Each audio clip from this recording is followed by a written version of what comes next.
জৱাহৰলাল নেহৰুক আমি কি বুলি মাতোঁ? জৱাহৰলাল নেহৰুক আমি মাতোঁ চাচা বুলি, ঠিক আছে। আৰু চাচা মানে কি? চাচা মানে হৈছে খুৰা, ঠিক আছে। আৰু আমাৰ সকলোৰে যিবিলাক খুৰা থাকে, ঠিক আছে, খুৰাবিলাক আমাৰ সকলোৰে বহুতো মানে কি হয়, বহুত মৰমৰ হয়। খুৰা আমাৰ বহুত মৰমৰ হয়, ঠিক আছে।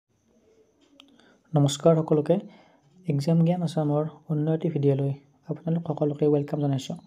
আজিৰ এইটো ভিডিঅ'ত আমি আমাৰ যিবিলাক আহিবলগীয়া এক্সাম আছে, DSS, DME বা আসাম গভৰ্ণমেণ্টৰ যিকোনো এক্সাম, তাৰ কাৰণে অতিকে এটা ইম্পৰ্টেণ্ট টপিক, আৰু সেইটো হৈছে ফেমাছ পাৰ্চনেলিটিজ এণ্ড দেয়াৰ মেমৰিয়েলছ, অৰ্থাৎ যিবিলাক আমাৰ প্ৰসিদ্ধ ব্যক্তি আছে আৰু তেওঁলোকৰ যিবিলাক স্মৃতিস্তম্ভ আছে সেইবিলাক। এই টপিকটোৰ পৰা এক্সামত কুৱেশ্যন অহা প্ৰত্যেকবাৰে দেখা যায়। এইটো ভিডিঅ'ত আমি কেইজনমান অতিকে ফেমাছ ব্যক্তি আৰু তেওঁলোকৰ স্মৃতিস্তম্ভসমূহ লৈ আহিছোঁ। ইয়াত আমি সকলোৱে একেলগে সেইবিলাক মুখস্থ কৰিম, আৰু মই ভিডিঅ'টোত কিছুমান অতিকৈ ইম্পৰ্টেণ্ট টিপছ শ্বেয়াৰ কৰিম, যাৰ সহায়ত আপুনি জাষ্ট এইটো ভিডিঅ' চালেই গোটেইকেইটা ফেমাছ ব্যক্তি আৰু তেওঁলোকৰ মেমৰিয়েলবিলাক মুখস্থ হৈ যাব। গতিকে ভিডিঅ'টো স্কিপ নকৰি শেষলৈ চাব। প্ৰথম ব্যক্তিজন হৈছে মহাত্মা গান্ধী, আৰু মহাত্মা গান্ধীৰ যিটো মেমৰিয়েল হৈছে সেইটো হৈছে ৰাজঘাট। আৰু এইটো মনত ৰাখিবৰ কাৰণে আমি এটা অতিকে চিম্পল ট্ৰিক ইউজ কৰিম। সেইটো হৈছে যে মহাত্মা গান্ধীয়ে আমাক কি কৰিছিলে? যেতিয়া আমাক ব্ৰিটিছে শাসন কৰি আছিলে, তেতিয়া মহাত্মা গান্ধীয়ে ব্ৰিটিছৰ যিটো শাসন, ব্ৰিটিছৰ যিটো ৰাজ সেইটোৰ অন্ত পেলাইছিল। আৰু ব্ৰিটিছৰ ৰাজ অন্ত পেলাই আমাক কি কৰিছিলে? স্বাধীনতা দিছিলে। চ' আমি এনেকৈ লিংক কৰিম যে মহাত্মা গান্ধীয়ে ব্ৰিটিছৰ ৰাজ শেষ কৰিছিলে, আৰু সেইকাৰণে মহাত্মা গান্ধীৰ যিটো মেমৰিয়েল হয় সেইটো হৈছে ৰাজঘাট, ঠিক আছে। মহাত্মা গান্ধীৰ মেমৰিয়েল হ'ব ৰাজঘাট। 2 নম্বৰটোলৈ যোৱাৰ আগতে এটা অতিকে ইম্পৰ্টেণ্ট ডিছক্লেইমাৰ দি লওঁ যে আমি ইয়াত যিবিলাক টিপছ এণ্ড ট্ৰিক্স ইউজ কৰি আছোঁ সেইবিলাক বহুত ফানি হয়, আৰু এই যিবিলাক টিপছ এণ্ড ট্ৰিক্স আছে তাৰ বাস্তৱিকতাৰ লগত কোনো লিংকে নাই। চ' আপোনালোকে সেইবিলাক লিংক নকৰিব, মানে কাৰোবাক আমাৰ বহুত ফানি নামেৰে মাতিব যাব পাৰে। চ' সেইটো আপোনালোকে সেই নকৰিব, জাষ্ট ফ'কাছ কৰক যে আমি এইকেইটা মুখস্থ কৰিব লাগে, ঠিক আছে। চ' আমাৰ ছেকেণ্ড পইণ্টটো হ'ল জৱাহৰলাল নেহৰু, আৰু জৱাহৰলাল নেহৰুৰ যিটো স্মৃতি চিহ্ন, যিটো সমাধিস্থল, সেইটো হৈছে কি? শান্তি বন। চ' আমি এটা ট্ৰিক ইউজ কৰিম, ঠিক আছে।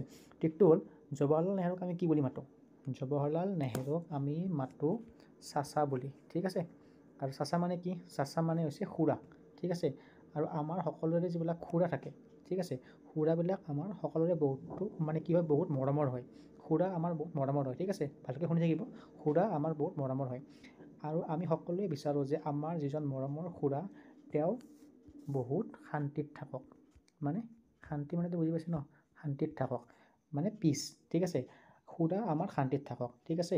চ' জৱাহৰলাল নেহৰুৰ লগত আমি লিংক কৰিম কাক? জৱাহৰলাল নেহৰুৰ লগত আমি লিংক কৰিম শান্তি। মনত থাকিব, জৱাহৰলাল নেহৰু মানে হৈছে চাচা, আৰু চাচা আমাৰ শান্তিত থাকক। চ' মনত থাকিব, জৱাহৰলাল নেহৰুৰ যিটো আমাৰ সমাধিস্থল সেইটো হৈছে শান্তি বন। জৱাহৰলাল নেহৰু শান্তি বন। নেক্সট আছে আমাৰ কোন? ইন্দিৰা গান্ধী, আৰু ইন্দিৰা গান্ধীৰ সমাধিস্থলটোৰ নাম হৈছে শক্তিস্থল। এইটো আমি কেনেকৈ মনত ৰাখিম? ইন্দিৰা গান্ধী কোন? ইন্দিৰা গান্ধী হৈছে এগৰাকী নাৰী, ঠিক আছে। এগৰাকী নাৰী অৰ্থাৎ মহিলা, ঠিক আছে। আৰু আমি কি জানো যে নাৰীৰ শক্তি বহুত, নাৰী শক্তি মহান। আমি এইটো জানোৱেই যে নাৰী শক্তি মহান মানে কি? নাৰীয়ে যদি ইচ্ছা কৰে যিকোনো কামেই কৰিব পাৰে। চ' আমি কেনেকৈ লিংক কৰিম যে নাৰী শক্তি, আৰু ইন্দিৰা গান্ধী যিহেতু এগৰাকী নাৰী হয়, আমি এনেকৈ লিংক কৰিম যে ইন্দিৰা গান্ধী নাৰী শক্তি, ঠিক আছে। ইন্দিৰা গান্ধী নাৰী শক্তি। চ' তেনেকৈ মনত ৰাখিম যে ইন্দিৰা গান্ধীৰ সমাধিস্থলটোৰ নাম হৈছে শক্তিস্থল, ঠিক আছে। ইজি, ইন্দিৰা গান্ধী কি হয়? শক্তিস্থল। নেক্সট নম্বৰ 4ত আছে আমাৰ লাল বাহাদুৰ শাস্ত্ৰী, আৰু লাল বাহাদুৰ শাস্ত্ৰীৰ সমাধিস্থলটোৰ নাম হৈছে বিজয়ঘাট। ইয়াত আমি লাল বাহাদুৰ শাস্ত্ৰীক বিজয়ঘাটৰ লগত লিংক কৰিবৰ কাৰণে লাল বাহাদুৰ শাস্ত্ৰীৰ যিটো বাহাদুৰ ৱৰ্ড আছে আৰু বিজয়ঘাটৰ বিজয় ৱৰ্ড, এই দুটাৰ মাজত কিবা এটা ৰিলেশ্যন বনাবৰ কাৰণে চেষ্টা কৰিম, ঠিক আছে। চ' আমি ইয়াত কি কৰিম?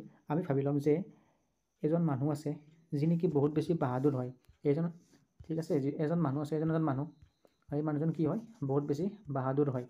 আৰু যিকোনো এটা কামত যদি আপুনি বিজয় লাভ কৰিব ইচ্ছা কৰে, আপুনি বাহাদুৰ হ'বই লাগিব, ঠিক আছে। মানে মই কি ক'লোঁ? বিজয় লাভ কৰিবৰ কাৰণে বাহাদুৰ হ'বই লাগিব। তো কি হ'ল? বাহাদুৰ বিজয়, লাল বাহাদুৰ শাস্ত্ৰী বিজয় ঘাট, হৈ গ'ল ইজি। যদিও আমি কিছুমান সৰু সৰু ফানি ট্ৰিক্স ইউজ কৰি বস্তুবিলাক মুখস্থ ৰাখিবৰ কাৰণে বা শিকিবৰ কাৰণে চেষ্টা কৰি আছোঁ, তাৰমানে এইটো নহয় যে টিপছ নোহোৱাকৈ আমি মুখস্থ কৰিবই নোৱাৰোঁ। কিন্তু যদি অলপ ফানি উপায়েৰে বস্তুবিলাক মনত ৰখা হয়, বস্তুবিলাক কি হয়? পাৰ্মানেণ্ট হৈ যায়। আমি আগবাঢ়িছোঁ নেক্সটলৈকে। নেক্সটটো আছে কি আপোনাৰ ৰাজীৱ গান্ধী, ঠিক আছে। ৰাজীৱ গান্ধী আমি কেনেকৈ মনত ৰাখিম? ৰাজীৱ গান্ধীৰ সমাধিস্থলটো ফাৰ্ষ্ট কৰিলোঁ, সেইটো হৈছে কি বীৰভূমি, ঠিক আছে। চ' আমি এনেকৈ মনত ৰাখিম যে ৰাজীৱ গান্ধী এজন বহুত বীৰ মানুহ, ৰাজীৱ গান্ধী এজন বহুত বীৰ মানুহ, মানে কি সাহসী মানুহ। ত' তেনেকৈ আমি লিংক কৰিম যে ৰাজীৱ গান্ধী এজন বীৰ মানুহ, আৰু সেইকাৰণে ৰাজীৱ গান্ধীৰ যিটো সমাধিস্থল সেইটো হ'ব বীৰভূমি। নেক্সট আছে আমাৰ ভীমৰাও আম্বেদকাৰ, আৰু ভীমৰাও আম্বেদকাৰৰ সমাধিস্থলটো হৈছে সত্যভূমি। এইটো আমি কেনেকৈ মনত ৰাখিম? তাৰ আগতে এটা কথা কৈ লওঁ যে যদি আমাক সোধে যে who is the father of Indian constitution, অৰ্থাৎ আমাৰ সংবিধানৰ যদি পিতৃ বুলি সোধে তেতিয়া হ'ব ভীমৰাও আম্বেদকাৰ, ঠিক আছে। এইটো এটা ফেক্ট হয়। বাকী আমি আমাৰ টিপছলৈকে আগবাঢ়োঁ। ভীমৰাও আম্বেদকাৰ এনেকুৱা এজন মানুহ যাৰ চৰিত্ৰ বহুতে ভাল, ঠিক আছে। ভীমৰাও আম্বেদকাৰৰ চৰিত্ৰ বহুতে ভাল। চ' চৰিত্ৰৰ লগত আপুনি লিংক কৰিব সত্য আৰু চৰিত্ৰ, অলপ শুনিবলৈ একে, সত্য আৰু চৰিত্ৰ অলপ শুনিবলৈ একে। চ' আমি তেনেকৈ মনত ৰাখিম যে ভীমৰাও আম্বেদকাৰৰ চৰিত্ৰ ভাল, অৰ্থাৎ সত্যভূমি, ভীমৰাও আম্বেদকাৰ সত্যভূমি। নেক্সট 7 নম্বৰত আছে আমাৰ চৌধুৰী চৰণ সিং, আৰু চৌধুৰী চৰণ সিঙৰ সমাধিস্থলটো হৈছে কি কিষাণ ঘাট। এইটো আমি কেনেকৈ মনত ৰাখিম? এইটো মনত ৰাখিবৰ কাৰণে আমি দুটা ৱৰ্ডত মেইনলি ফ'কাছ কৰিম। এইটো হৈছে চৌধুৰী চৰণ সিঙৰ চৰণ, আৰু কিষাণ ঘাটৰ কিষাণ ৱৰ্ডটো, ঠিক আছে। আমি এই দুটা ৱৰ্ডত ফ'কাছ কৰি এটা ইম্পৰ্টেণ্ট এটা ফানি ট্ৰিক বনাম, ঠিক আছে। তো আমি কি ট্ৰিক বনাম? সেইটো হৈছে কিষাণ, অৰ্থাৎ কিষাণ মানে কি? কিষাণ মানে হৈছে খেতিয়ক, ঠিক আছে। আৰু খেতিয়কবিলাকে কি কৰে? বহুত কষ্ট কৰি কি কৰে? শস্য উৎপাদন কৰে, আৰু সেই শস্য আমি খাওঁ। চ' আমি যিহেতু সেই কষ্ট কৰিব নোৱাৰোঁ, কিন্তু কিষাণে সেই কষ্ট কৰে। চ' আমি কি কৰিব লাগে? কিষাণবিলাকৰ আমি চৰণ স্পৰ্শ কৰি সিহঁতক প্ৰণাম কৰিব লাগে। আমি কি কৰিব লাগে? কিষাণৰ চৰণ স্পৰ্শ কৰি সিহঁতক প্ৰণাম কৰিব লাগে। চ' চৰণৰ লগত লিংক হ'ব কিষাণ। চ' হৈ গ'ল চৌধুৰী চৰণ সিং কিষাণ ঘাট।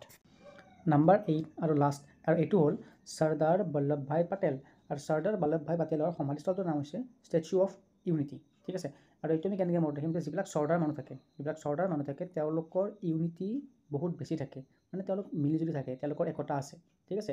চ' আমি তেনেকৈ লিংক কৰিম চৰ্দাৰ আৰু ইউনিটি, হৈ গ'ল চৰ্দাৰৰ ইউনিটি আছে, মানে Sardar Vallabhbhai Patel statue of unity, হৈ গ'ল।